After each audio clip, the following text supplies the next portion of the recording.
আজকেও অঝরে বৃষ্টি নামছে। দীর্ঘদিন চরম গরমের পরে বৃষ্টির স্নিগ্ধতায় শীতল আবহাওয়া বয়ে যাচ্ছে। বৃষ্টি হচ্ছে আল্লাহর দেওয়ার রহমত।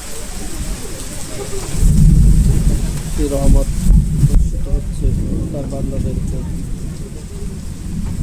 আল্লাহ তাআলা এই বৃষ্টিকে আমাদের জন্য কল্যাণময় করে তোলেন, আমিন। একটি ভিডিও করে শেয়ার করতে চাচ্ছি। এই বৃষ্টি আমাদের জন্য যেন কল্যাণময় হয়।